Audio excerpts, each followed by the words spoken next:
Mr. Noots, welcome to the show. How's it going? So good to see you, Matthew. Thanks, man. I'm great. I'm awesome. I guess we maybe should tell people your real name, huh? So it's actually Mark Effinger, but I think he's more formally known as Mr. Noots around the podcasting and biohacking spheres. Yeah. Isn't that correct? Dave Asprey outed me about a year and a half ago. And so ever since then, people also know me as Mark Effinger. But yeah, otherwise, Mr. Noots all the way. Yeah, I like Mr. Noots. Sounds cool. You can blame Matt Glant for that. He was great. Yeah, that's super cool. Yeah, I actually wanted to start out. I know that we just riffed a little bit before the show about my kind of addictive past and things that I was doing in my 20s.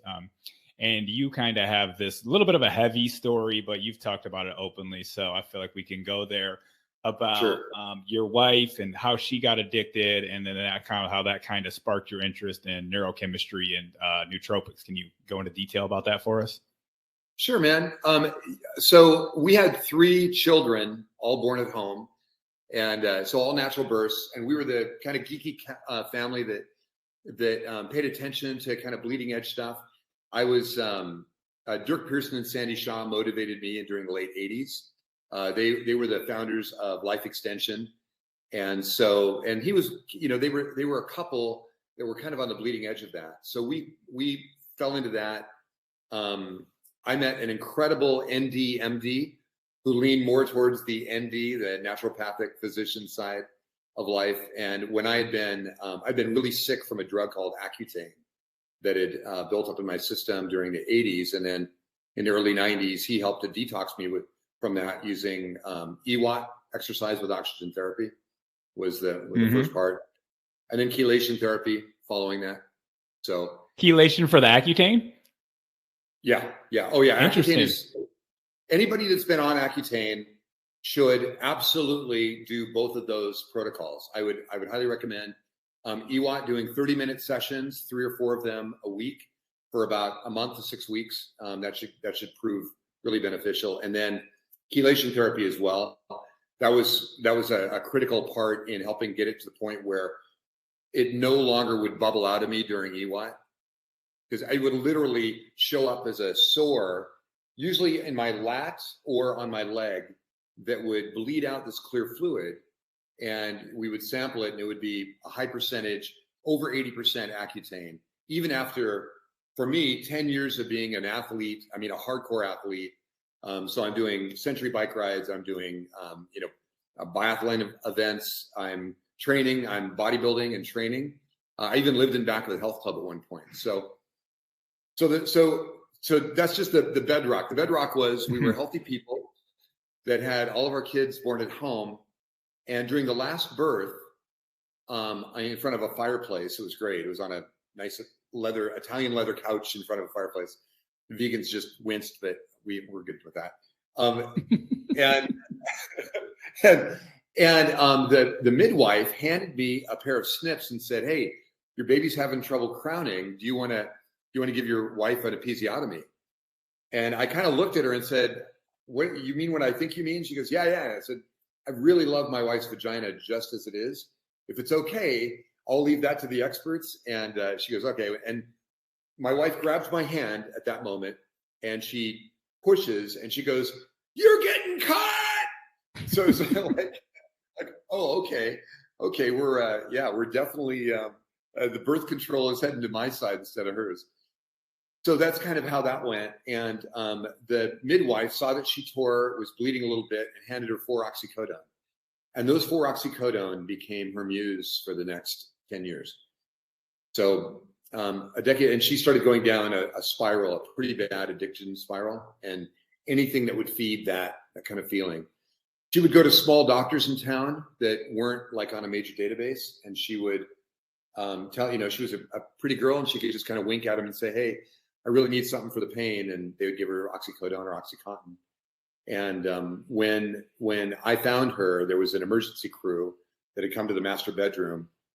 There was a guy holding a 6-inch needle, and he needed to restart her heart.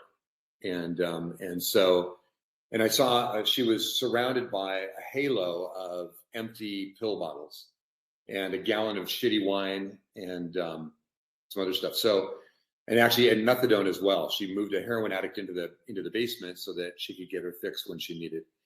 So it's kind of this, you know, it was the gateway drug, unintentional, that fed that until the point where she committed suicide on the drug a decade later. So yeah, that sucked. Yeah, I'm actually super grateful. I actually used to roommate with a guy, and we would take Vicodins and stuff, and then kind of party and have some fun on that and whatever. And then he kind of started doing the Oxycontins, and I always was a little told him, I think those are a bit too strong, man. Like I feel like I can kind of control this Vicodin thing a little bit, but I don't know if you'll be able to control that once you make that leap. And he spiraled fast. It went into heroin, went into shooting up, and I had to get out of there. And I'm super glad that I never actually escalated into the Oxycontin part, because that could have been the death of me, or a very, very shitty existence, to say the least.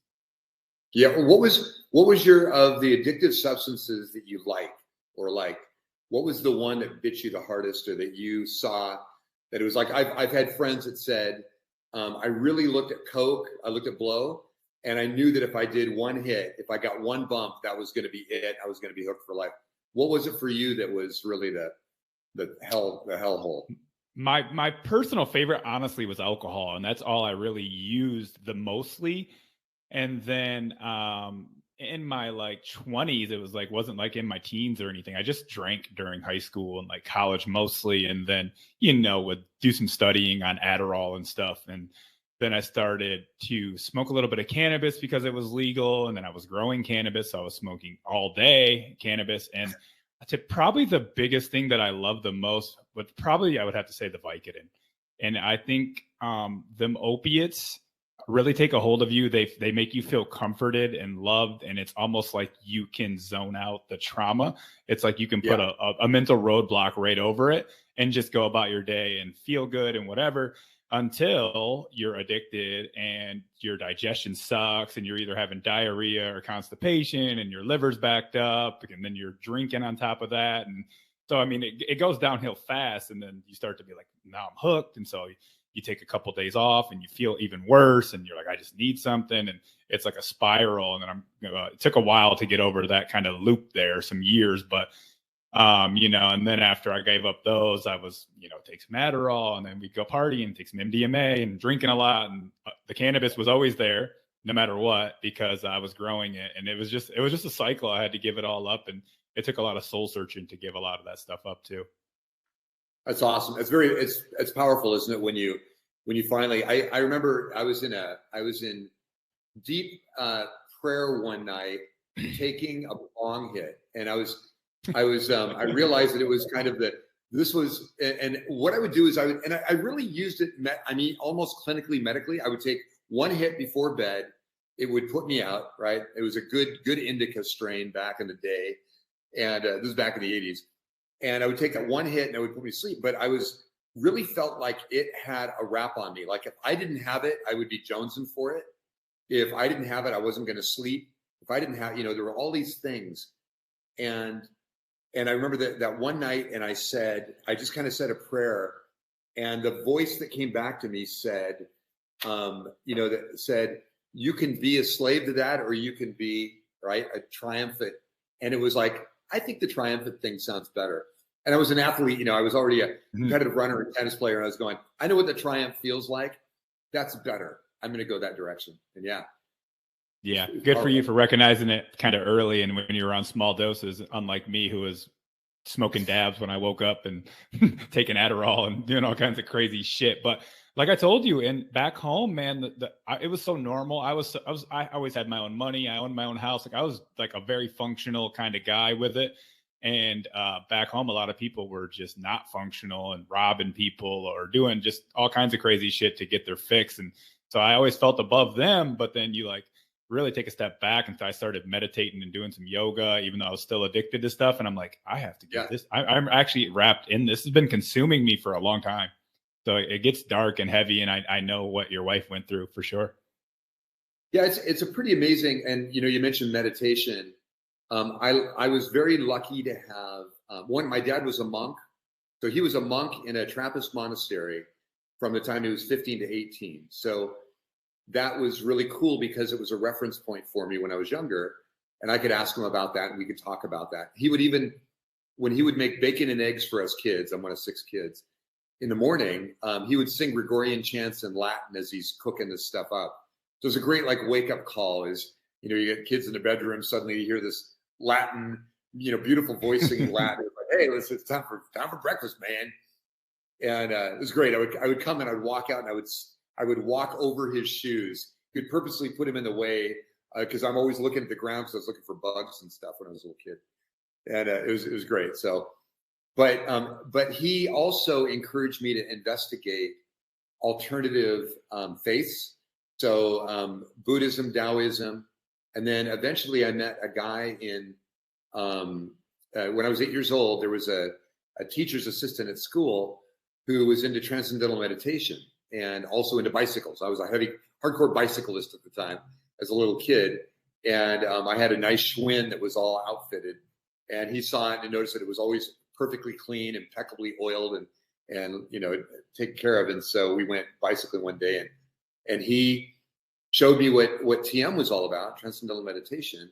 And that was like huge wake up call for me.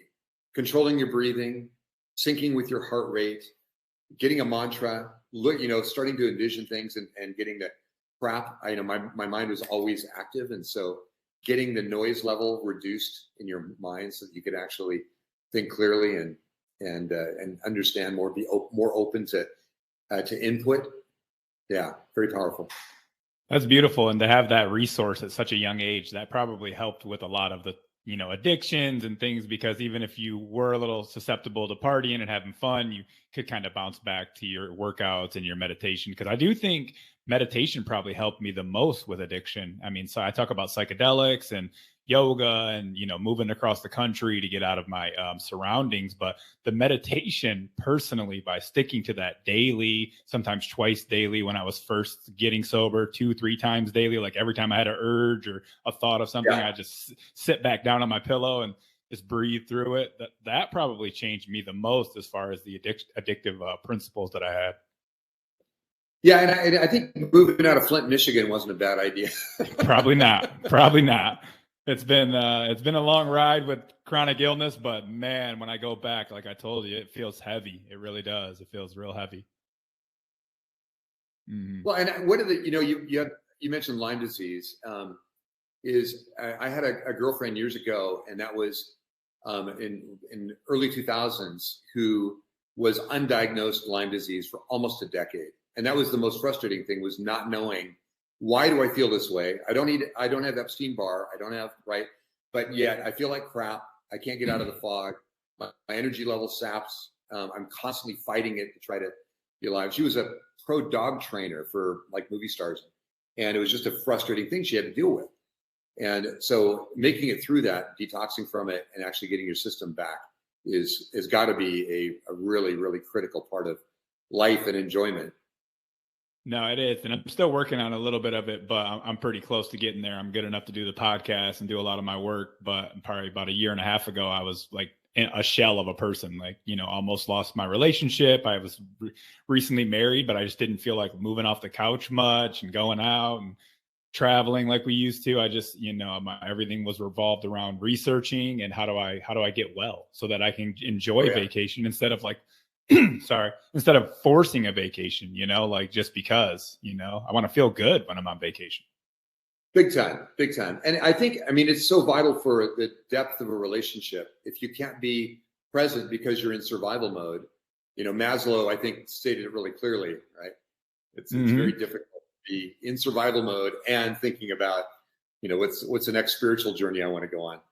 You're literally just trying to get through the day. Really, you wake up, you kind of feel okay when you first get up because you've just slept. And then within an hour or two, you're just the brain fog, everything kicks in and you're just like, how in the hell am I even going to get through today?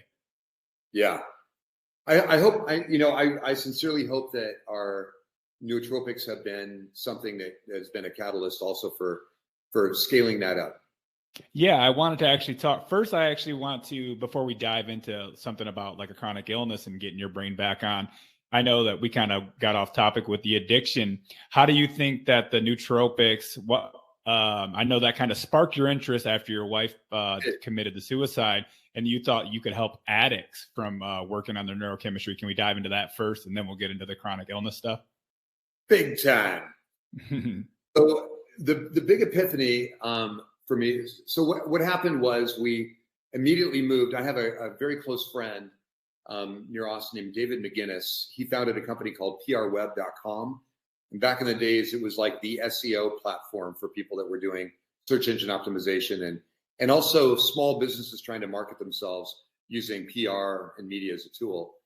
And we built the company up and sold it, and it gave us a little bit of bandwidth, and we really enjoyed working together. So I ended up on the Canadian border, and it gave me this like 3-year, almost 4-year respite where I could go, okay, what is the thing that drives people to addiction? What are the elements that keep them there? And is there anything I could do to accelerate the journey from addiction to being clean, to detox especially, and then from detox to performing, high performance. So the thing that I found was I went to a rehab clinic that was not far from me, a couple of hours from me, and I would go there about every 5 to 6 weeks and would hang out with them. And I would go on Friday night, so I'd get all the incoming people that were really messed up, the people that were in the drunk tank, the people that were finally checking in because the spouse said either you're going to go to the rehab clinic or I'm going to leave you. These things, and so it's great. What I got to see them in their native habitat, and I got to mix up these custom blends of nootropic formulas and give them to them. And the big things that I learned were, one is that the reason that they didn't go to rehab is it's embarrassing. It can be expensive, especially if they've been there multiple times. It takes anywhere from 6 to 12 weeks on the short end and much longer on the long end. And when they're done, what they found was they were going to be kind of addicted to or prescribed multiple meds, 2 to 4 meds, or AKA polypharmacy. So they're going to have this polypharmac mix or blend that they're going to have to address on a daily basis. And if for whatever reason they run out of the drug, they don't get to Walgreens on time or CVS. It's just, you're usually your former dealer's on speed dial. We all know that. Right. So it's pretty easy to get a hookup and then you go right back into that problem. So my whole thing was, if I could help you detox really quickly, affordably, like when I say quickly, I mean like, maybe a week, maybe 72 hours, maybe 8 hours. And so you get some clarity, you get kind of you get lucid again. And then and make you feel good in the process and not like hate yourself, not be hiding in a corner on a former Molly run, right? Where there's nothing left of you and you're just waiting for the sun to come out again after 3 or 4 days because your dopamine doesn't exist. So that was the first thing. If I get you feeling good again and getting clear, and then that would be one thing. So clarity brings good decisions. So with clarity, right? So that was the first part. All right. So now you're clear-headed. That's going to allow you to make better decisions than decisions driven by the addiction. And then the second part was going to be, because here's what they told me. They said, okay, great. Now my head's clear, but I feel like I just want to crash on the couch because all my hormones are fucked up. My biochemistry sucks. My gut doesn't exist, right? There's no bowel flora. There's no microbiome that I can survive on and the rest of it. So the second part was, how could I help improve ATP, adenosine triphosphate output, or the normal mitochondrial output of the body that gives you the normal energy you have when you're an 8-year-old kid and you get up on a Saturday morning and you hit the cartoons and then you hang out with your buds, right? Is how do you get that back? And so that was building formulas that have these components, nutritional components, enzymatic components, adaptogenic components, right? And then this ATP fuel, this mitochondrial fuel, so that you've got natural energy. Because when you get natural energy and you're making good decisions, right? That follow through that comes from that energetic expression. You even mentioned it yourself. is, you're trying to fight Lyme disease, you're crashed on the couch, your spouse is going, dude, this is not what I signed up for, right? So you got to come back to that and you go, okay, cool. Now I've got the energy to execute. I'm making better decisions. You get a little bit of success. And as you know, when you were younger, success breeds success. And that was the whole formula. The formula out of addiction is to find something more meaningful, powerful, and empowering, and then to fuel it with whatever kind of neurochemistry, biochemistry components are necessary to get you there. And again, it's not a bump, dude. It's not a bump. It's the good stuff. And once you get there, over time, your neurology changes as well. So one of the promises of nootropics is, how do we rebuild the mind into something better? How do we create a brand new mind? And one of the benefits of the formulas that we try to create is getting what's called, neurogenesis, where you create brand new blooms of neurons, and then you're actively reprogramming them by doing the things that you want to do, the things that are going to lead you to success. And that, you mentioned psychedelics earlier. Some of my most profound early youthful experiences on psilocybin were playing competitive tennis when I was young, and being a champion, and having it get rid of this kind of critical mind that I had. I had this perfectionist mindset. But the cool thing was that stayed with me. When I grab a tennis racket today, I immediately go into the state. And what nootropics can do is give you state change and state optimization, so that you can go into that state with or without the nootropics over time. Is you can just find that state, go into it, and be badass where you need to be. Matt and I were talking about this the other day. Matt Gallant, again, CEO of the company. Other Matt. The other Matt, yeah. The other great Matt.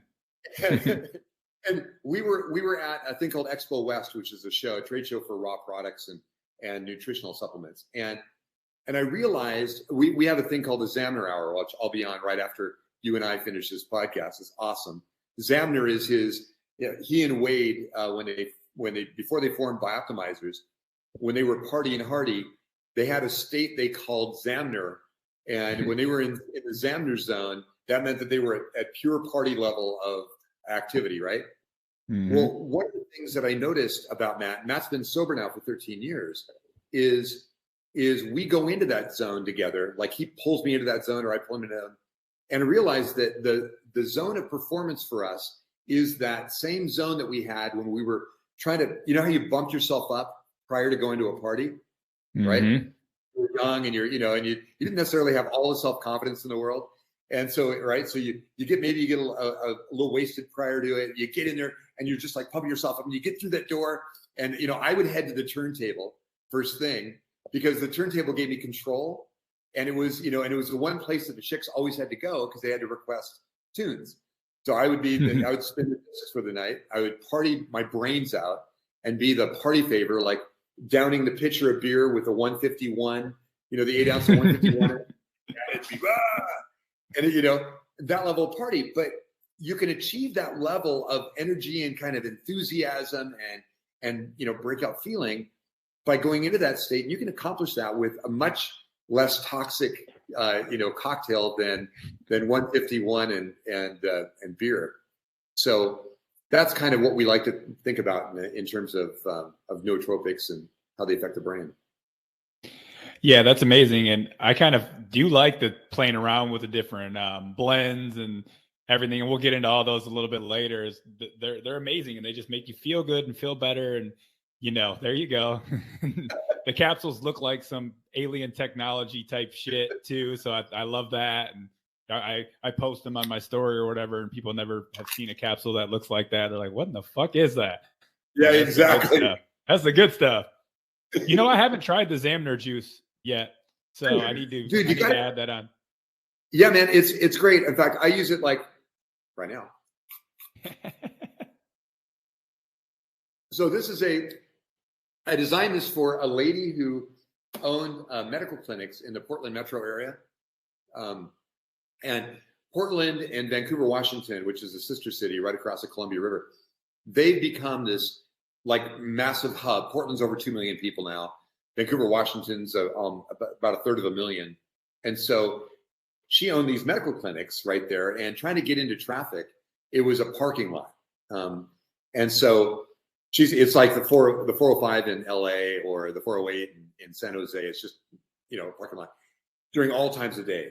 And so she calls me and says, hey, I've been doing your Noots for a while. I love this stuff. And there's this one drink you make called GABAlicious that I really dig. And this GABAlicious is a GABA-centric, which means the chill centers of the brain. It's a way to kind of chill the brain in a nice way, but without losing focus and without losing motivation. And she said, I need something that acts now, because I'm going to get out of my car one day. I'm going to walk up to the truck in front of me. I'm going to grab the trucker out of the thing, beat him to death, take over his truck, and run over all the cars on the way back to the clinic. I said, yeah, that wouldn't be a good thing. So let's try something. So we created this Zamner juice. And this is again, when Matt and Wade were talking about being in the Zamner zone, this is the way to get in the Zamner zone fast, because it's sublingual. So it works immediately, you know, within minutes or less. And it's a GABA-centric, but it raises your level. It kind of like feels like you're raising your level of consciousness. Like you're more, you know, you're more articulate. You actually connect with people better. It totally removes any kind of anxiety from you immediately, and you're chill. And it's really kind of a happy spray type of thing. So yeah, I get it, man.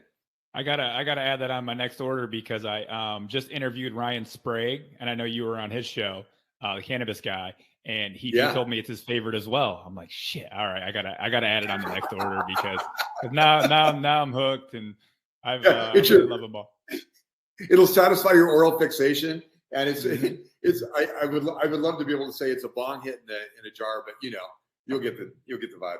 Yeah, I'm checking it out. I'm adding it on my next order after talking to a few people now that's like their favorite mix and favorite blend, and you can just kind of have it on demand as well. So I like that, like a quick spray, and it's just your instant.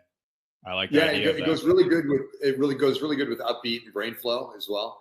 So it's a nice. That's what I'm on right now. Nice. That's the stuff, isn't it? Yeah, I love that mix. I'm going to make sure and send you a gift box when we get off this call. We just came out with a new Zamner juice, and we have 2 new formulas of upbeat and brain flow. And just let me know kind of like if you like things full tilt, or if you like things half tilt, or I'll take a look at your intake form and kind of and customize them for you. Yeah, cool. I'm excited for that. So I guess let's kind of tell people what nootropics even are, if they've never heard the term, and then why yours are so special. Yeah, that's. I guess we're just rattling shit off, but I love starting at the end. We'll figure out the rest later. Yeah, me too. So I think I mentioned. So back in the early '90s, when I first discovered nutrition and health and wellness as kind of a thing, right?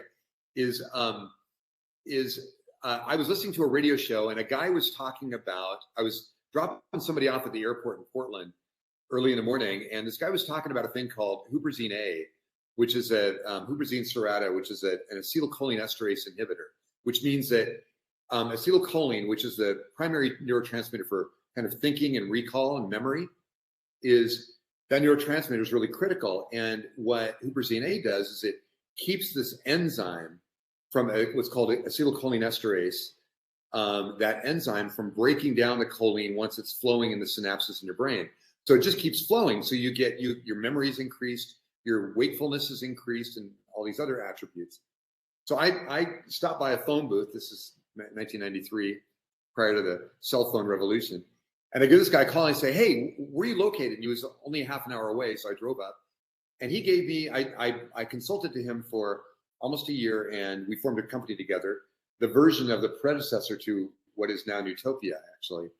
And I discovered, he was a biochemist out of University of Oregon, and he taught me just a wealth of insights on these neurochemical precursors that can do really amazing things in the brain.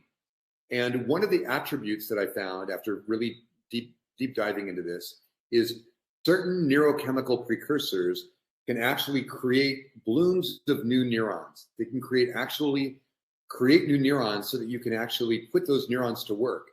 And if you actively think, if you actively use your brain while those new blooms are being created, you can create these neural pathways, like new habits or new thought processes, or you can override trauma and you can kind of like bypass the trauma that you've had by moving past those traumatic events. Think of it as you know, EFT or tapping in a bottle. And so and by the way, I've got the greatest EFT practitioner is one of my close. She actually works with me on a regular basis. It's been a life changer for me as well. I think we've all grown up with a little bit of a hammer at times. So that was the first thing is I wanted to, you know, in getting people off of drugs or meds, I wanted to create something that wasn't just a replacement. I didn't want to just, okay, great, you're not on drugs anymore. You're on this natural form of the same drug. That's not helpful, I didn't feel. I wanted to help you create a brand new mind and rewrite those stories in your head and help you recreate the kind of performance levels that you would have before you did the drugs, before the bong was invented, those kinds of things. So the way we kind of went into this is I started combining pairs of neurochemical precursors. I had a software company with the founder of Century 21, a guy named Marsh Fisher, and we created brainstorming software. So we had the world's most successful brainstorming software with about 400,000 customers, just short of that. And so we had IBM and Microsoft and Apple and Nike were our customers. And we would teach their teams of creatives how to be more creative, how to laterally think more and those things. Well, when I discovered that you could actually combine neurochemical precursors and use them as a lever, you could actually recreate the creative processes we've been teaching, but you could do it solo in your own brain. You could have lateral thinking, you could be focused. The most important thing we learned in that is you could create a state, a performance state. You know, you and I talked about going to parties, right? And you get a little buzz going on and you get hyped up with your buddies and you enter the room and you own it. You're the dude. So in the same way, these neurochemical precursors, when combined in the right ratios and combined with some other elements, give you that state optimization, state change. And the one thing I noticed, or one of the primary things I noticed as I was building these we are inherently toxic to a certain extent unless we know better than to drink the right water. You coming from Flint, Michigan, know that better than anyone in this convo. Often our B vitamin levels are low. So we don't have, and B vitamins are precursors to a lot of enzymatic activity in the body. We don't have good adaptogenic response. We've got fight or flight happening at anytime something jerks at our chain. And so having a good adaptogen level in the body is really important.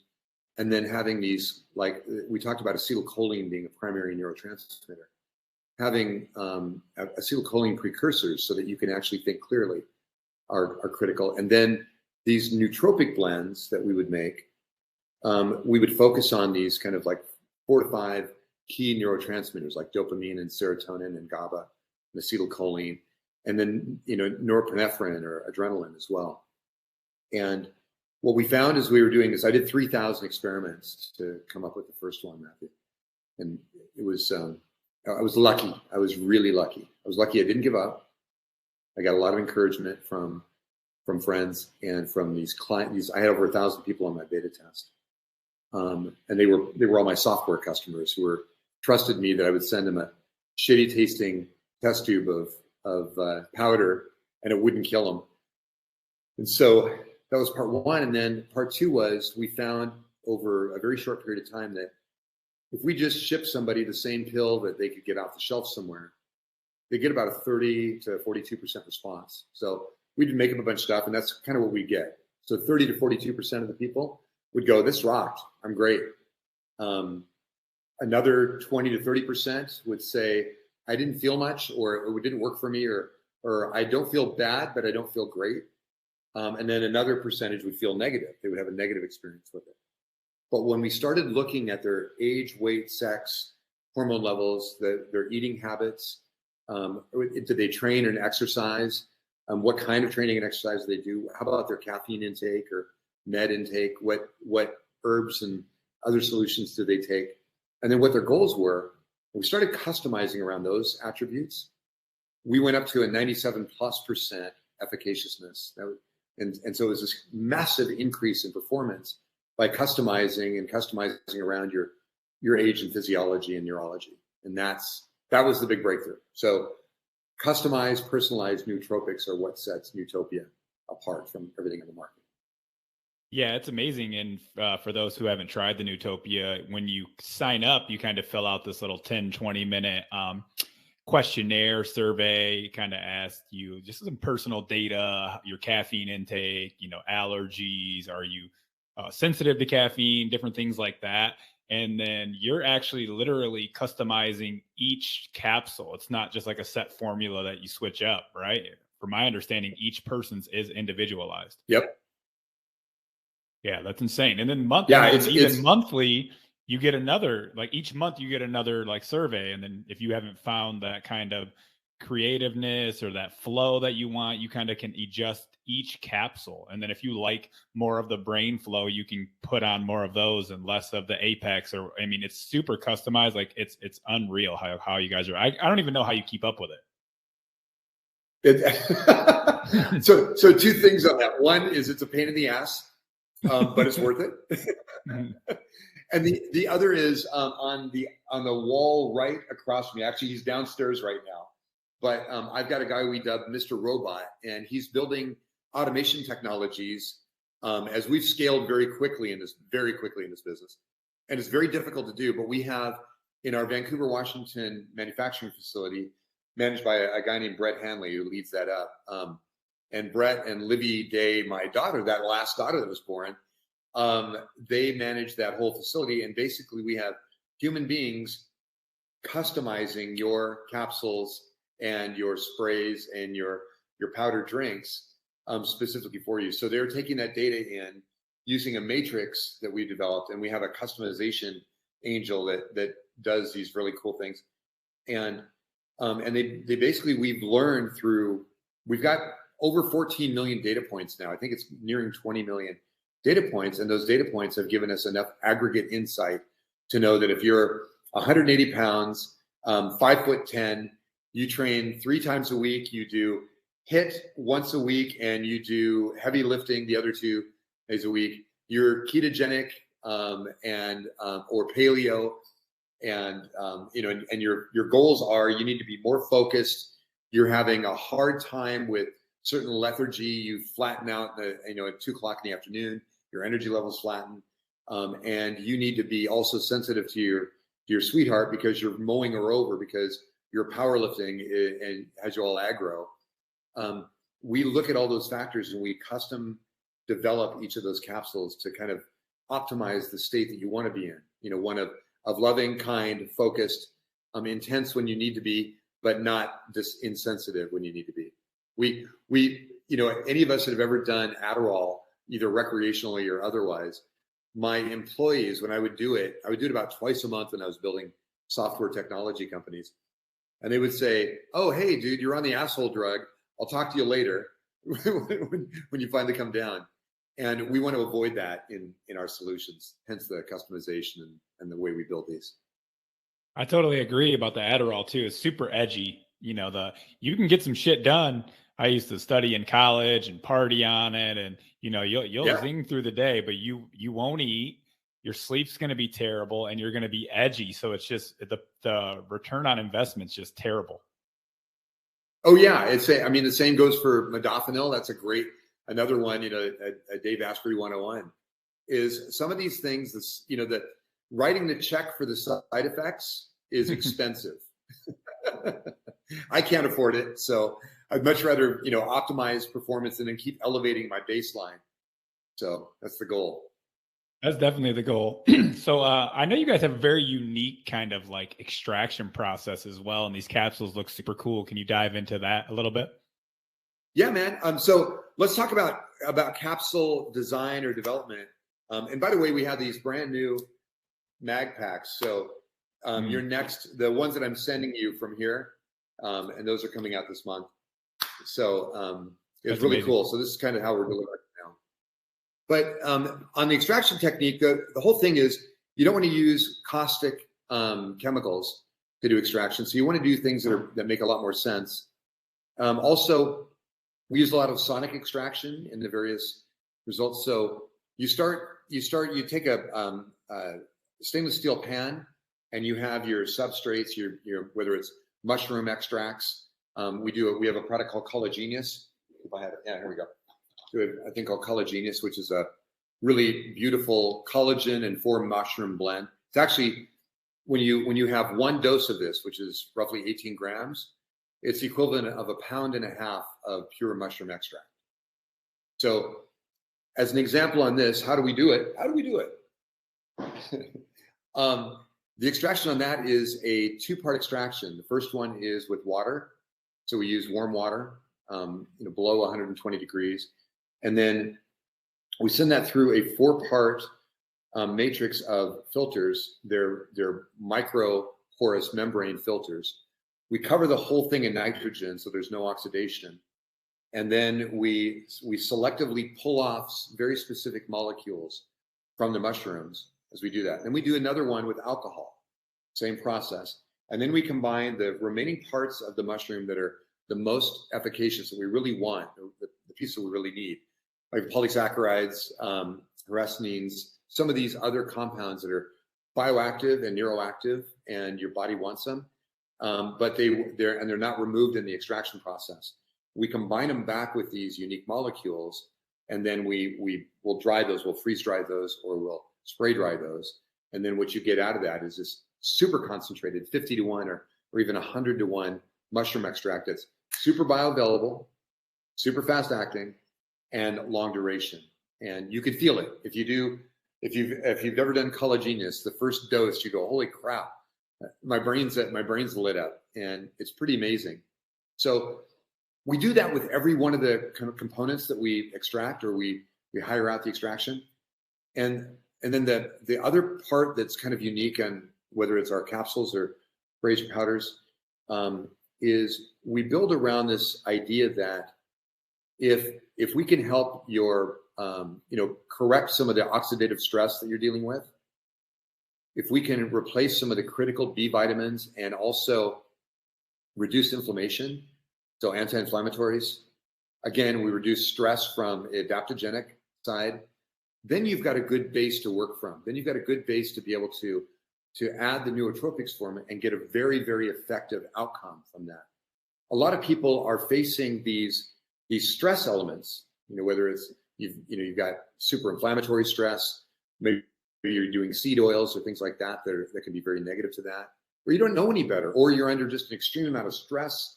So so your body's fighting itself with cortisol and other factors that are diving in. What we do first is we say, let's remove those so that those components you're not fighting those to be able to get to the performance level you want. And then let's feed it, again, these cholinergic precursors or choline level components. And then let's get the nootropics so that we can get these different levels of these neurotransmitters in concert so that you can get the result you want.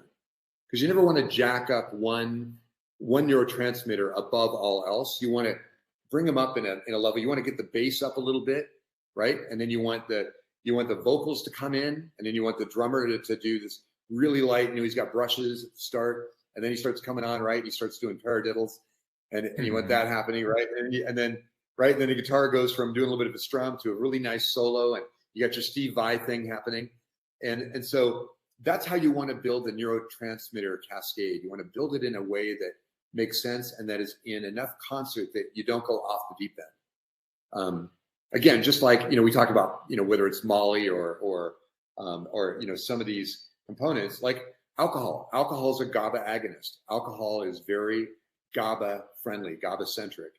Well, you can do it without without getting wasted. You can get GABA from this or from our GABAlicious, and yet it's not just 100% GABA we're doing.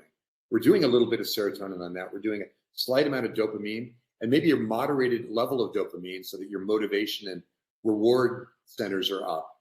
And then the GABA is keeping you from going over the top and going, becoming an asshole. Instead, becoming chill and enjoying that process of being motivated and being able to dive into something, but not dive in frantically, but dive in with kind of this really graceful, Tai Chi type of access to the information you want in the process that you're doing. Absolutely. And that's really the goal, I feel like, especially if you're kind of in this optimization phase, or you're running your business, or we're having conversations like this, or more importantly, your significant other or kids. You don't want to use these things like alcohol and cannabis all the time, because they start to have a negative effect when they're used too frequently.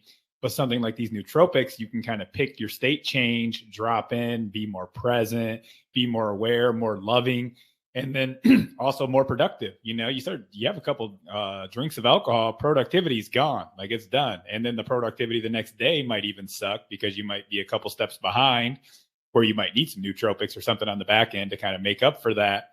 And so I really like this idea of changing neurochemistry, but also at the core, because I agree, especially coming from Lyme disease and heavy metals and all this shit I was dealing with.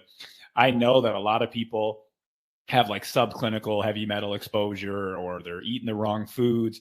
So you guys seem to be working on the oxidative stress and the adaptogenic component, and then upregulating the neurochemistry, which seems like a trifecta combo to me.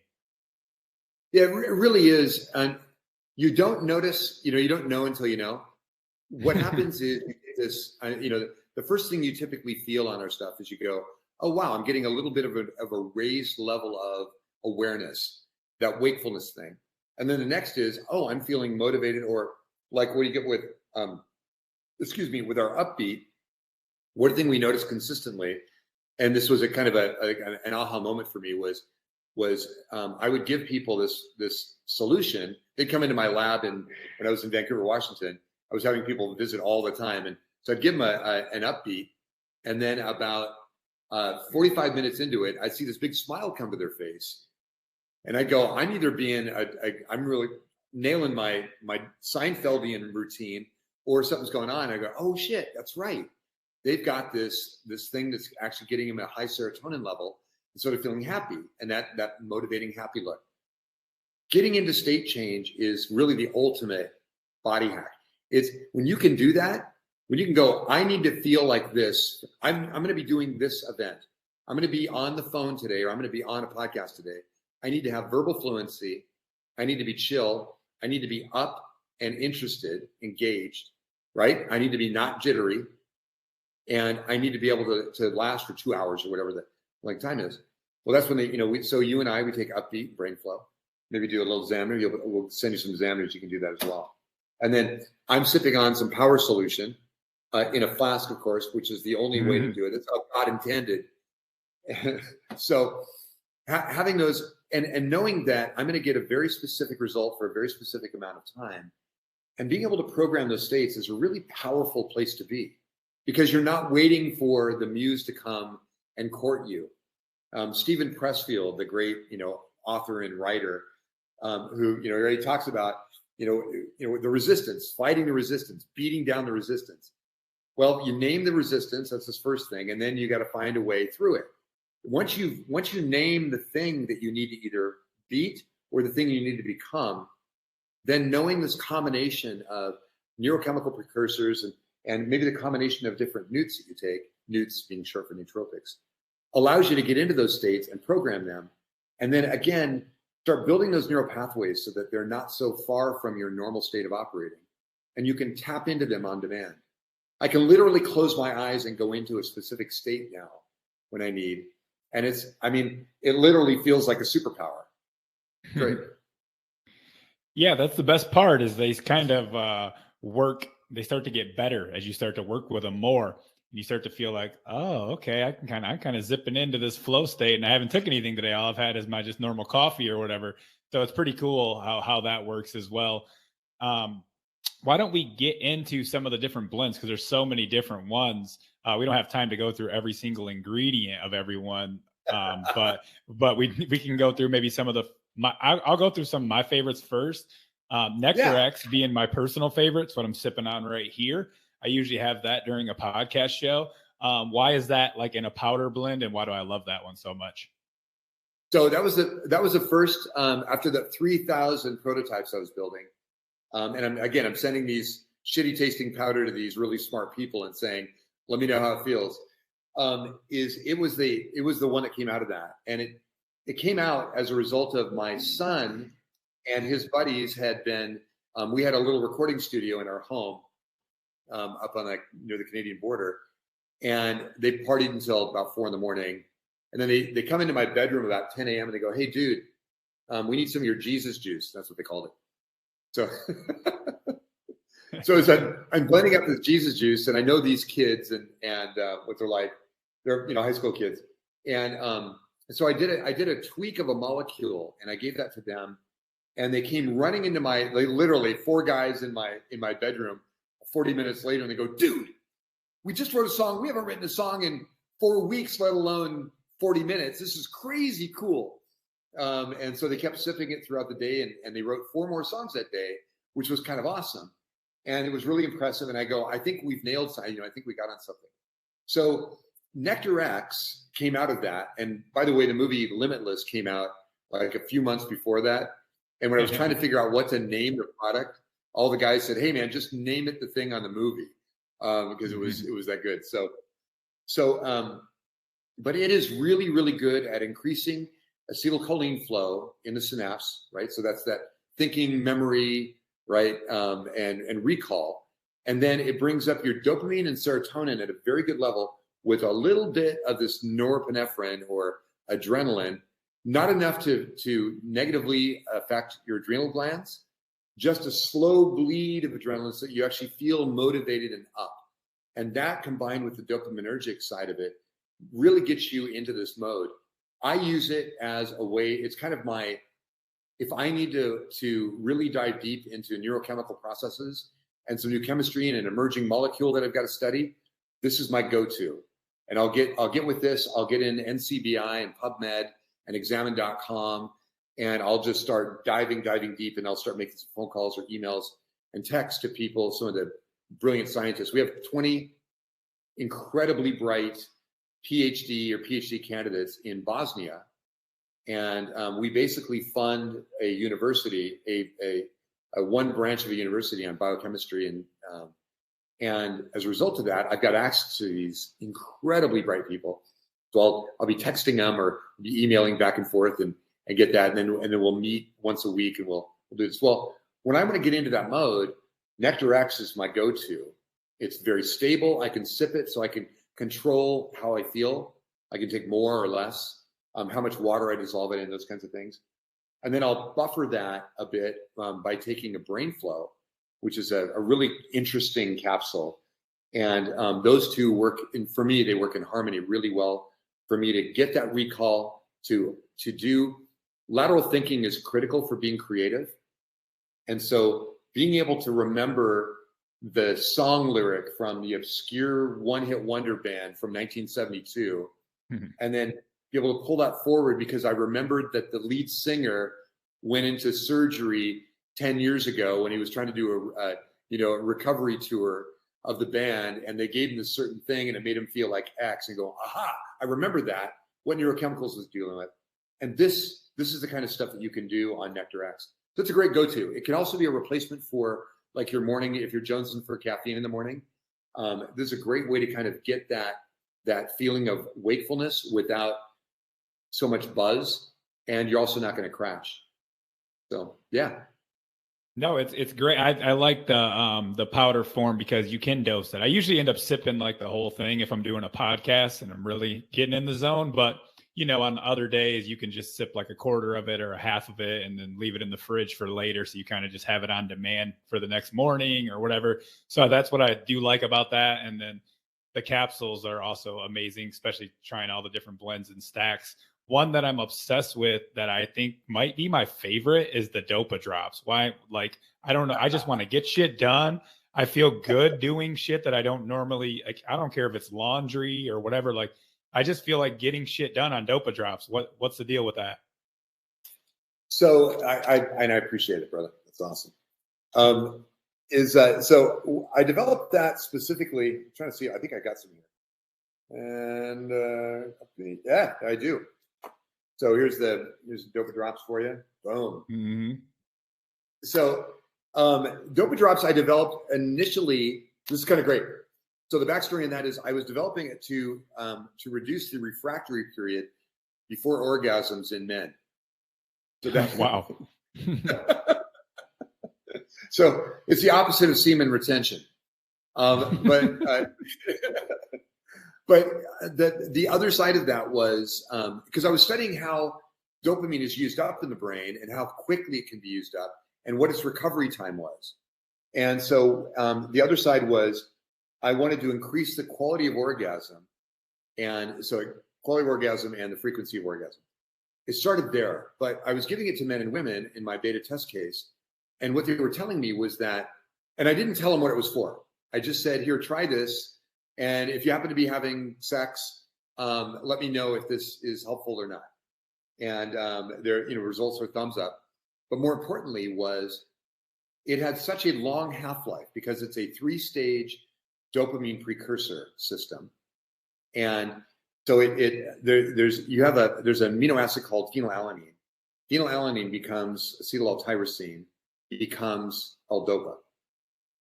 Acetyl-L-tyrosine becomes L-dopa, and L-dopa, if you decarboxylate it, which is what you would do to make CBD, to activate CBD, you need to decarboxylate the hemp before you cook it into oil, those things. So in the same way, L-dopa is inactive unless you decarboxylate it. So there's these decarboxylation enzymes in the body that want to do that if you give it the right components. So getting a little bit of L-dopa. So we've got 98% L-dopa, a tiny amount. So that immediately goes to work and it like triggers the system. Then you got a 22% L-dopa. Then you have acetyl-L-tyrosine, and then you got phenylalanine, and then you have a bunch of B vitamins and other components. Again, the getting rid of oxidative stress and activating with the B vitamin enzymatic process and adaptogen. But it's a really powerful product for upping your dopamine levels without going into, again, kind of this hyper dopaminergic aggression that you might get on Adderall or something like that. In fact, it's exactly the opposite. You kind of feel chill, feel happening, but you can focus for long periods of time. You're happy, but it's not the kind of, it's a different happy than you get on Upbeat, which is one of our other products. It's more of a happy of that reward that you get when you're accomplishing things. It's that kind of dopaminergic reward happiness. And the cool thing is, because it's so loaded with dopaminergic precursors, is you can hammer on the dopamine. I don't care whether you're getting, it's Facebook likes or Instagram hearts or whatever, or your TikTok game is off the charts, is it makes you feel good and you don't run out of dopamine. So you're not beating on the dopaminergic system and going into a hole as dopamine tries to recover. So it's really cool. It's very powerful in that attribute or aspect. All right. Two things on that. One, now I'm going to try it before I have sex. Absolutely. And two, that might be potentially the most effective one for just like the modern era with, like you said, with all the social media and just where we're pulled every which way. We're on technology here, even though we feel like we're connecting, it's still some technology, probably some dopamine going on with that. So that might be why, because we're so sucked into all these, I network on Instagram. I always got to post for the show. It's like in the modern age, you can't even get away from it. Even if you want to, you kind of have to be logged in to promote yourself and to build, your business and everything. So that's why I like the dopamine drop so much. Yeah, the dopa drop is really cool. The other thing that I wanted to mention, and this pertains to all the products we make, but dopa drops is a great issue because we've had some people on our Facebook, on the Bioptimizers Nootopia Facebook page going, hey, I thought taking dopamine was going to like force my body to quit producing dopamine. And that's absolutely true. If you're taking a high dopaminergic solution that isn't precursors, you are going to hammer on and you're going to do a thing called downregulation or adaptation, where if you feed, like anybody that's ever taken exogenous testosterone, TRT or those kinds of things, your body immediately goes, oh, I got plenty of testosterone. I don't need to create any. And your balls go, I'm out of here. See you later. So in the same way, if you take a neurochemical and you just take that directly, your body will go, in many cases, I'm sorry, I don't need to create any more of this. And so that's why when you take certain drugs, Molly is the one I like to use as a test case. You take Molly, when you're off of Molly, when you come off of that, you often feel like crap. Now, some people don't. Some people have the ability, their body's ability to actually recover dopamine incredible, but that's few and far between. So what you want to do is you want to use really clean extracts, and you want to do it, and you want to feed the kind of extracts that are precursors to the given the trigger or target neurochemical, and then you want to use signaling molecules to tell the body and the brain, hey, I've got a bunch of surplus pre-dopamine. You want to create some dopamine with it? You want to party with it? And then it signals that, says, let's go. And that's why it becomes so valuable, and that's why you don't crash after it. And what it does is it starts building up your body's own resilience and ability to create dopamine easier and more fluidly, or serotonin, or any of these key neurotransmitters, so that you're raising your baseline. You raise that baseline operating system. Now you're not starting from zero every time at the beginning of the day. You're starting at an elevated level. If you ever, I think you're going to have Matt on the podcast again, if I'm not mistaken. Next month. I love it. It's perfect. It's his level of cognitive performance and he'll tell you it's a byproduct of nootropics and his lifestyle, but it is so high. He's 45 or 46 now. His cognitive performance level is so much higher than most 22-year-old PhDs who are rock stars. It's just absolutely incredible. And that's a byproduct of just raising his baseline and being consistent with it over a few years. So yeah. I mean, that's the goal, as you age. My wife and I always say we're getting younger every year, because we both had some health challenges. She had breast implants in, and her birthday is actually tomorrow, and she's like, getting younger every year, so it's all right. I love it, man. That's awesome. That's awesome. Congrats on that. And so there's a guy named Brian Johnson. I'm not sure if you know who he is, but he's now kind of the age reversal guy in Venice Beach, California. He sold one of the big fintech companies. He sold for $800 million. He deposited about $300 million in his account after that, and he's on a quest to be younger every year. I think he's around 45 as well, but his real age turns out to be about 40. So he's working that system. He's building technology for that. We think he's a great iconic piece of what can happen when you start playing with neurochemistry and biochemistry in the right ways. You can do that age reversal. When Freddie Kimmel and I went into his lab, and he hooked me up to his Russian age measuring device machine. It was awesome. And he did an analysis, and he said, man, you're 27, 28 years old, and I'm 61. And so it's encouraging, one. And the other is, I feel like that as well. I mean, you actually physiologically and neurologically feel like a younger version of yourself. And that's a very powerful place to be able to attack life, especially if you want to make change or you want to do something instrumental in the world. Yeah, I just don't think a lot of people understand that they could play with, not just diet and lifestyle, but also some of this neurochemistry stuff. And they could actually really 10x some of their output. And that's what I almost look at Nootopia as like an investment, right? Like I'm getting better output on the podcast. I'm able to perform more tasks. I have a lot going on. I'm still able to try to be present with my wife and spend some time. And we're planning on having kids, starting to try to have kids later this year. And so it's there's going to be a lot of changes and a lot going on. And I'm trying to optimize everything that I can so that I can handle and juggle everything without being super stressed out and flatline. You ready for a secret? I'm ready for it. How old are you now, Matthew? 35. Perfect. How old's the sweetheart? You'll be 33 tomorrow. Congratulations, man. That's awesome. Thank you. Congratulations on having an awesome relationship. And, one of the things that I didn't appreciate as much when I was married to my wife that ended up ending her life was going through entrepreneurial ventures and then your own biological and neurological sickness. I didn't recognize how much she stood by me during my darkest days. So it sounds like you've got a really good bead on the fact that you're highly appreciative and recognize that. Yeah, I mean, I don't know if you know Dr. Pompa. He's a big mercury detoxification guy. And, I was diving into his work a lot when I was sick to try to kind of get to the root cause of some of this stuff. And I heard him on a podcast multiple times say with the people that he works with, about 95% of relationships through a chronic illness don't work because you're not the same person that you were. One day you just wake up and you're like, I'm totally fucked. I don't feel like doing anything. I don't want to hang out with anybody. I don't want to call and talk to people on the phone. And you're just like a zombie of a person, and you're just not the same.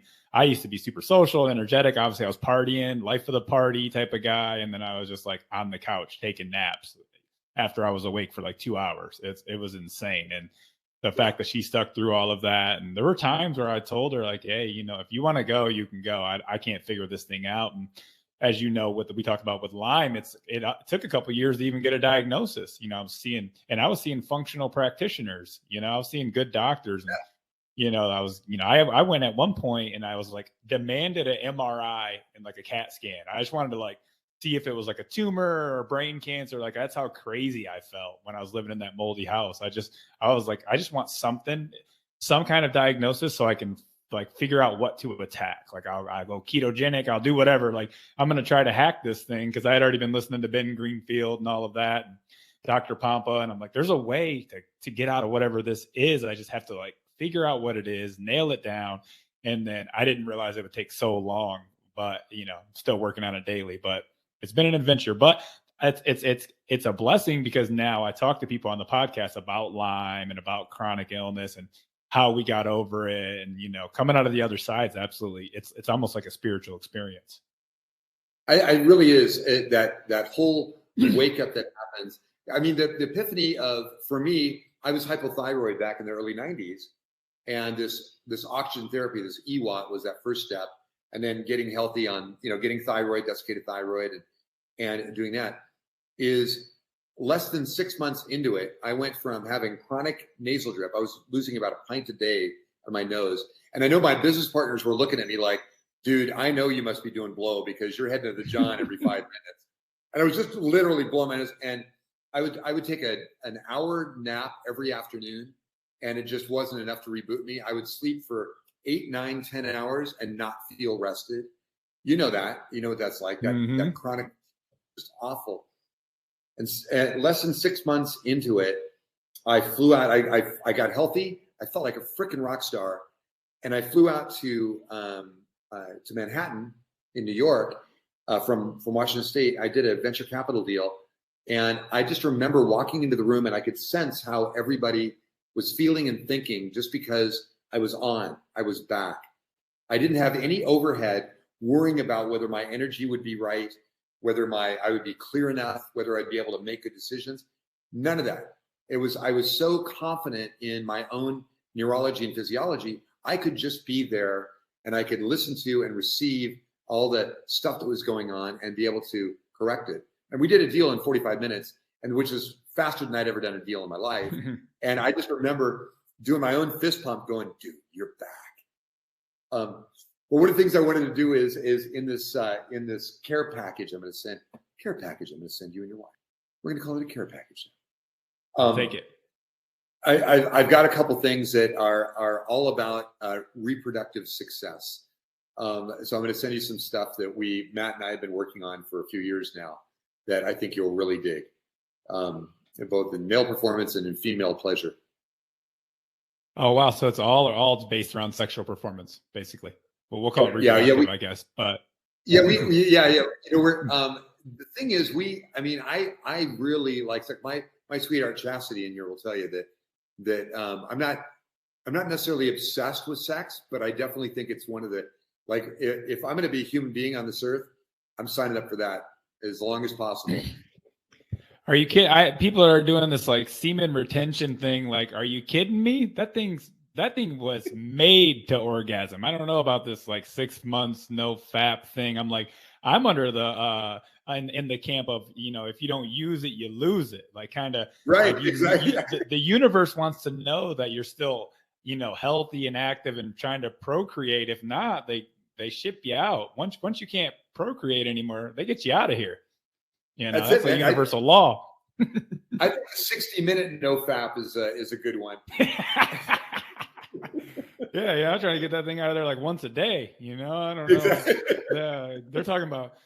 I went 6 months with celibacy, and maybe you'll learn something about yourself, and especially if you were like me when I was younger, using women for almost like a trauma response. I saw that maybe there's a little bit of benefit in like retaining and just abstinence for a bit, but these people who are just doing it on the regular, I'm like, I don't know about that. I feel a little aggressive. I feel a little off. Like I'm trying to make Oh, love to my lady. exactly. I turn into an asshole if I don't. Right. I mean, Hmm. busting a nut is an important part of being human, It just, and I that goes think for it's, both the men and the women. I mean, I have huge sympathy for any woman that hasn't had the opportunity to experience the joy of orgasm. yeah, it's crazy because it's like, even anybody who's been in a real relationship and maybe you haven't made love in 4, 5, 6 days, like once you both get that orgasm out, it's like any tension that was there, anything, any problem, it's just instantly resolved. I mean, unless you're in a terrible relationship and there's a lot going on, but if you're in a Right. pretty solid, good communication, you guys get have a little fun getting a couple orgasms out, life's good. Like life is perfect. She's not mad that the laundry's not folded. Life's good. Yeah. My dad told me when my dad was 83, and he goes, I'm finally getting down to about only 3 times a week. I'm going, yes, my dad. Yeah. I mean, I don't see, especially if you take care of yourself, I do know when I was really, really sick, my body, it was kind of wild because it was like the least sexual that I had ever felt. It was, when your body's going through a lot of chronic oxidation and inflammation like that, the last thing it's trying to do is reproduce. So I had a much lower sexual function then. And then even when I would try, it was kind of hard to stay hard. So I Yep. think a lot of people as they get older, they're not taking care of their bodies, so they want it less. But if you're good and you're healthy and feeling good, you want that once a day, you know? That'd be optimal for me. Exactly. And I love what you said about that it's a great solve to to the issues that we have in relationships. It doesn't resolve them, but it gives you a new place to play from. Hmm. Where you have to be in a certain level of agreement to be able to have great sex. And then so you're in that level of agreement. You're not going to break from there and go, but I hate your gut. There was revenge sex. I've had that, but that's a different thing. Yeah, that was my younger relationships, my crazy ones when I was partying all the time. I've been there too. Oh man. Yeah. Those help a little bit, but not really, because usually the relationship's kind of rough if you're doing the revenge thing. Oh yeah. I've got a broken finger from a girl from the early 2000s who decided to recreate the scene from Blade Runner, where, and so yeah, that was a crazy one. We'll go into that one in detail someday. Sounds like a plan. That's amazing. Yeah, Cool. So I'm excited to try some of the new stuff. Where we did Nectar X, we did Dopa Drops. One I like is Apex as well. Can we dive into that? Seems like I get kind of like an all day flow on just one capsule of that thing. So why is Apex yeah. great?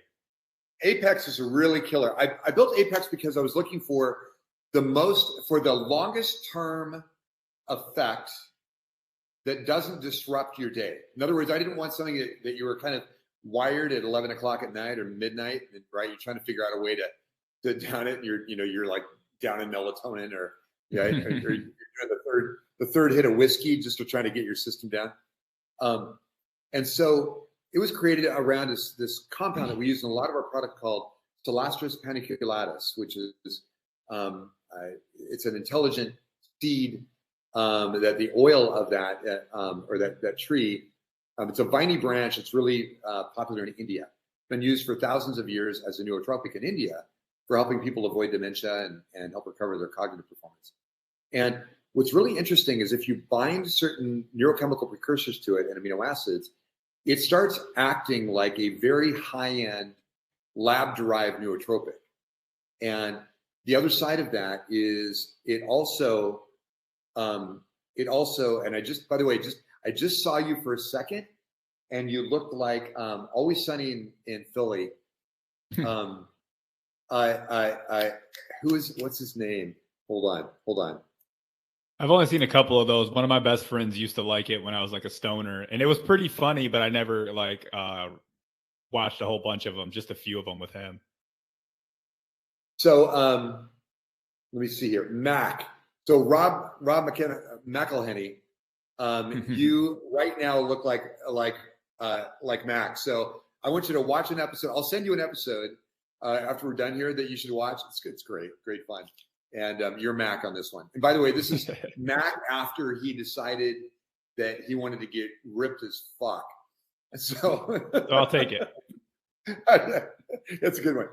So the deal with Apex, and the reason we call it Apex is kind of the apex of the peak, is it is a peak performance all day solution that keeps your energy, your acetylcholine flowing in the synapse all day long, as well as boosts your ATP levels so that your energy's up there. But again, you're not wired and you're not buzzed. It's really clear. And what you'll notice is really interesting is what most people have told me, and kind of the byproduct of this development was they were texting me at 11 o'clock at night. They're going, I can sleep easy right now, or I could go work another 4 hours. And it's a really cool feeling of kind of having that sixth gear or seventh gear that you can go into, but you don't have to. So it's not going to keep you awake. It's not going to disrupt your sleep in any way. In fact, you'll have kind of active dreams after taking an Apex that day. So yeah, and I love it. It's an endurance product. You want to use it. You want to be discerning. You don't want to use it every day because you don't want to build tolerance to it. You want to build it every other day or three times a week, 4 times a week. It's very effective. But yeah, it's a great one. It's one of those things that I always pull out when I know that I'm going to have 3 podcasts that day. I've got 2 formulations to do, and I've got a executive meeting for 4 hours. That's the one I pull out, and that's my superpower one. Yeah, it seems to be the one where it's like if you got a heavy workload day, you can definitely rock with some of that. Also, I really I'm on Upbeat and Brain Flow right now, but Upbeat seems to give me almost like this euphoric kind of almost like a party drug, except for you're not like high, but you get this kind of like happy go lucky. And also I've experimented a couple times with a little very, very small amount of psilocybin with the Upbeat, and I tend to like that quite a bit too. Oh, yeah, don't even get me started on that. So as you know, Sil is a good serotonergic enhancer. So if you take a serotonergic precursor like Upbeat, which is the primary neurotransmitter that it works is serotonin with, again, a bunch of acetylcholine, you're going to boost it, and you can actually do a cool stacking of that if you get a chance, like especially if you do 250 to 500 milligrams of Sil with that. And again, I'm not a doctor and I don't play one on the internet, but but it's a really effective way to get into the state that you'd like to accomplish with Sil on a microdose and making it act like a macrodose. So it's a pretty cool effect, and we've heard from our clients that that's the way they like to dose that. Yeah, you can actually, I've noticed, take a little bit less of what your normal microdose was and then still get the same effects, or actually probably better, because the Upbeat gives you another level of feeling good and happiness. And then you get the psilocybin coming in with the creativity and like the lovingness, and it's a good blend. So anybody who plays with psychedelics, try that out. Yeah, and it'll dramatically extend if you do it right. It'll empty stomach, some citric, take some citrus before, or some palm juice or orange juice while you do it. It'll dramatically extend the half-life of the Sil. So you can go you can have a nice 6-hour, 7-hour Sil experience on a microdose, and so you're totally connected. You're able to do really deep work, but you're also getting the benefit of that additional neurogenesis and some of the other attributes that psilocybin can bring to the party. Yeah, and you get a trophy if you stack the College Genius with it for the lion's mane, right? Exactly. It's so funny. So when I was creating this is a creation of Chastity. Chastity is my cohort here. She's also the girl I wake up to in the morning, and so and she's great. She's incredible, and she's a 5-star chef. Matt had told me about how powerful, you know, lion's mane had been for him when he was going through his own kind of recovery, post-drug recovery, drug, alcohol, party recovery. So he started doing lion's mane in massive doses, like 6 grams, 10 grams a day. And so I started making these highly concentrated extracts of lion's mane. She smelled that. She's pouring it and she's documenting all the, like, who is our grower. There's a thing called a COA, or certificate of authenticity, of, where you do a full heavy metal panel and all that other stuff to find out the mushrooms are clean. And she's doing that. She's pouring them. She goes, that smells really chocolatey, or that smells really like coffee. Got that? Or, and so we started blending them. She made these, she basically took that idea of building a good nootropic mushroom cap and said, no. I'm going to make a really cool nootropic drink. We handed them out. I brought it to a Dave Asprey, one of his biohacking events, and handed it out at the event, and everybody loved it, and it became a product as a result of that. And then we boosted it quite a bit with, we got red reishi, and we got chaga and the cordyceps in there as well. So it's a pound and a half of mushrooms in a drink. No, it's insane. It's the best collagen that I've ever tried. And I don't even think it's from the collagen part. I guess you could probably take collagen any way you like, but the mushroom blend with it, I had to text my buddy Zach, and I hit up Matt like instantly. I'm like, this stuff's awesome. Like this is great. I feel good. Mm-hmm. Yeah, I love it. It's another one of those things. Take it for 30 days and watch your baseline go up, watch your sensitivity, and it's just incredible. Yeah. So dig it. I'm glad you like it. Yeah, and it tastes great too. It's like chocolatey, real smooth, a little bit in my morning coffee, and I love it. Yeah. The funny thing is, we've had it's funny when of course, you're a prophet is without honor in his own hometown, and when I try to talk to my family, I go, dude, you got to try this mushroom drink. They go, I hate mushrooms. I go, no. It's like, you won't taste any mushrooms, man. It's not the mushrooms. Yeah, no, you don't taste anything, and I thought it was great. My buddy Zach had been telling me about it for a while, but like I said, always trying so many things. Like, let me do one thing at a time, even though I usually still do like 4 things at a time. It's let me not do 10. Let me do 4 things at a time. Because I'm always introducing new stuff, especially when you're researching for the show. You either get sent stuff or you buy something from their website and play with it. And that's super interesting how you always like, I don't know what one's working, but I think this one is working, but I'm on 3 other things that are new too. So maybe it's a combo, but I guess that's just the life I chose. Love it, man. So it's important. The thing is, there's a ton of way to skin this cat. One of the things we do with, like, when you go through at Nootopia, you go to the website, we do a neurochemical analysis of you, because we want to know where you're at before we ever get started. Because we're not going to send you the same caps we sent somebody else. We're going to custom formulate them for you. And then we want to know, again, your age and weight and sex and exercise habits and eating habits and any meds you're on and any subs you're on. And then also, what the hell are your goals? Like, what are you trying to accomplish in life? What's important to you? And we will try to accommodate that. And then you're going to give us feedback. We've got an app, and you can give us feedback daily if you want. And all that gets aggregated into your profile so that we can make the next batch even better and help you. Because remember, you're gonna improve over time. So we want to make our stack improve to be able to match and optimize your next level of performance. This is an infinite horizon of performance growth. There's no cap on it. Yeah, people don't realize that you guys are always like the formulations. I heard you say on another podcast that the packaging can't even keep up with the formulations sometimes because you're revising the formulations so much. So I think that people don't realize, like, you're just going to keep getting new and updated formulas as you go, and it's just going to keep getting better and better. And then our new black box. Our new box has that was the magnetic envelope that has all the cool stuff in it. And then we got this reveal. Yeah, that's sexy. And you got backpacks and tubes and Zamner and yeah, super sexy. I like it. So one question I had for you actually was, since there's a lot of like ingredients and things that people aren't going to be able to pronounce is there anything that people like could be allergic to or aware of, or is it just like kind of all natural plant compounds? Like, we don't have time to go through every ingredient, but is there any Right. things that people should be aware of?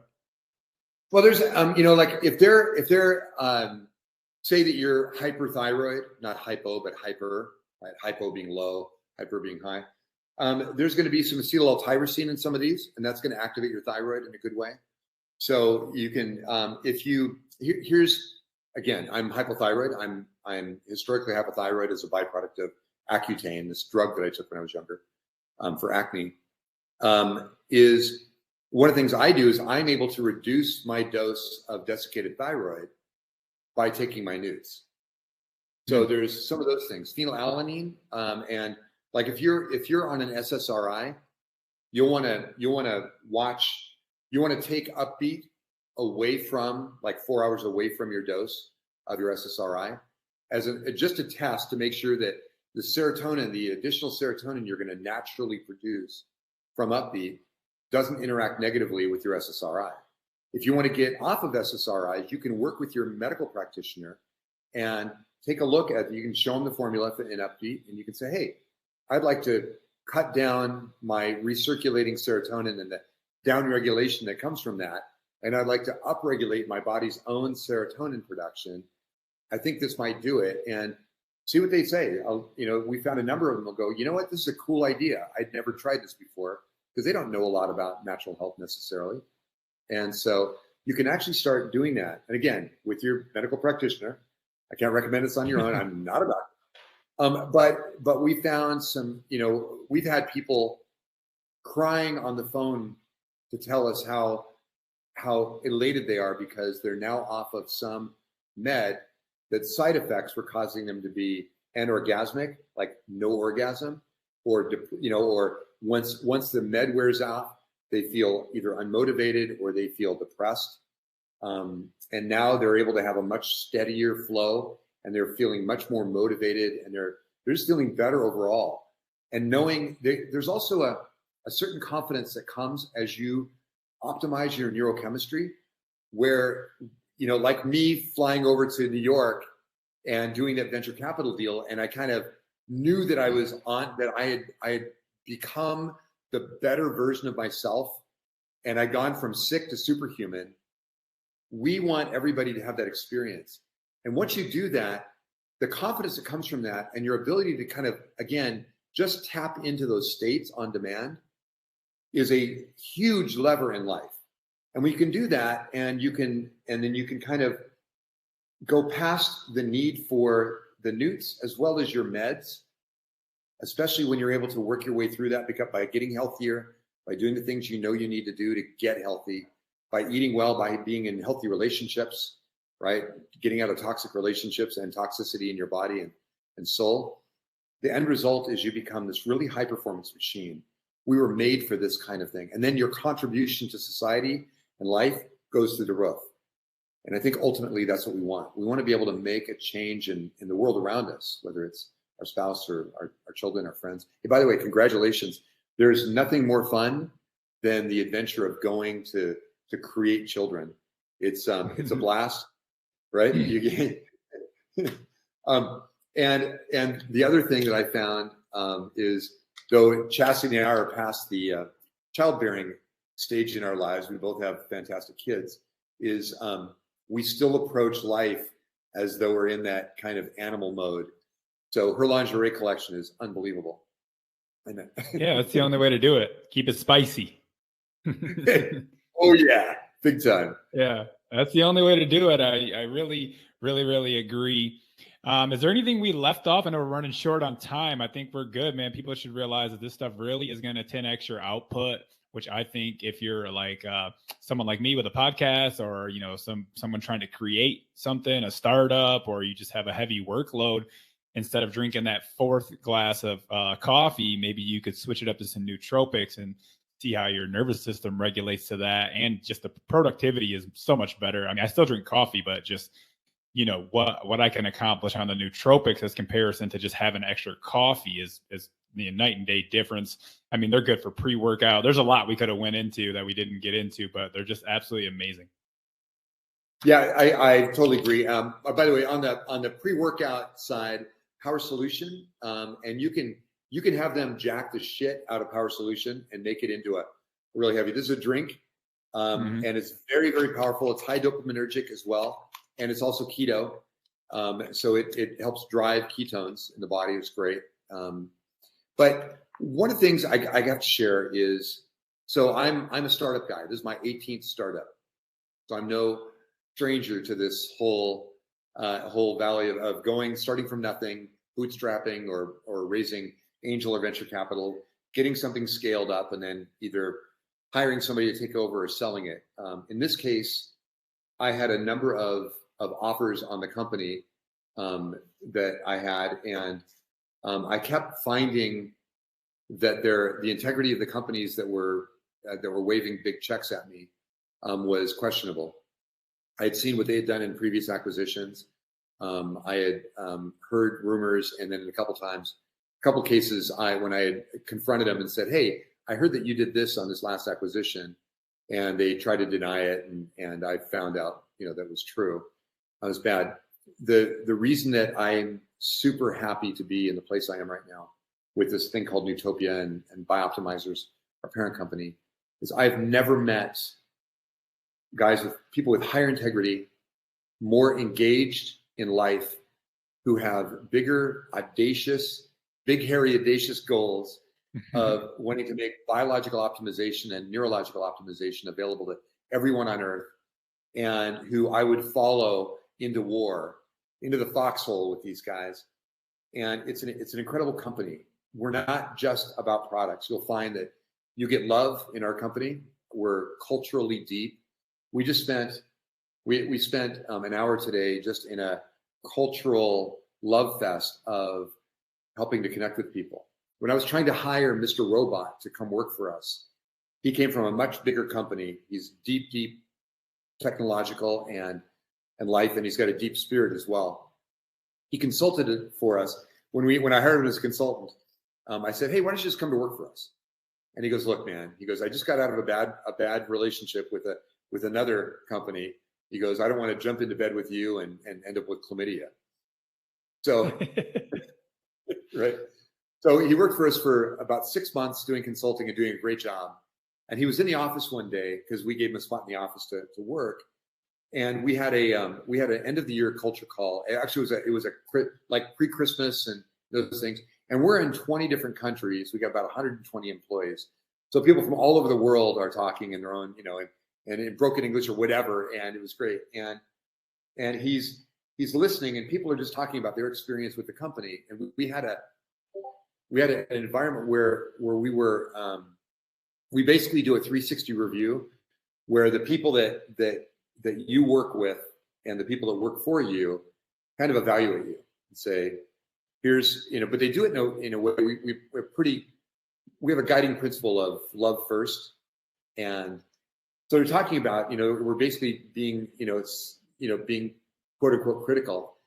But nothing was critical. Everything was like, "Look, man, I love the way you did this and this. And if there's anything that you could use, would be more help in this area. Like, we want to give you somebody, we want to give you a person, we want to throw them in here and help you be there." And after seeing this process and seeing this environment, Mr. Robot storms into my office before the whole thing was over, and he goes, "I'm in." We've got an incredible culture. We have an incredible company. We have big, huge goals. We really want people to experience the kind of health, wellness, vitality, and love that we get to feel. And also the fact that you can actually change your physiology, your neurology, your performance, the relationships you have around you. And we have these tools that help you get there. And it's not an addiction thing. We have tools that help you get there so that you can be there permanently. And anyhow, I think it's one of the most valuable things that I've ever found is a group of people that agree that this works, and a huge list of customers that text me every day and say, "Thank you so much for changing my life." So if it was anything, Matthew, that would be the thing that I would share. That's beautiful. And I totally agree. I was introduced. I was one of the first people I know taking Bioptimizers products. I heard him on Ben Greenfield's show really early. Started taking the mass zymes when I was doing keto. I was trying cake packs, and then I had him on my show, and I've Matt still like watches my stories on Instagram, and we chat, and I think that they're amazing, and it's like one of my favorite, if not my favorite, supplement company. And now the addition with you and Nootopia, and I just think that the positivity, the energy is great. I love supporting them. I'm affiliate through them as well. So if anyone wants to try the Nootopia or any Bioptimizer stuff, I'll put it in the intro in the show notes. But it is Integrative Thoughts 10. You'll get 10% off anything you want to try over there, including the Nootopia. So that'd be great. And Mark, thank you so much for coming on the show, man. It was a blast. We'll have to do it again. Matthew, you rock, brother. Thank you so much, man. We'll talk soon Thank again. you. And by the way, don't forget, you got a gift bag coming. What was that? It was too low. I couldn't hear it. Got a gift bag coming. Oh yeah, I got that. I'm waiting on that gift bag for sure. Thank you. Have a good day. Got it, brother. Thank you so much.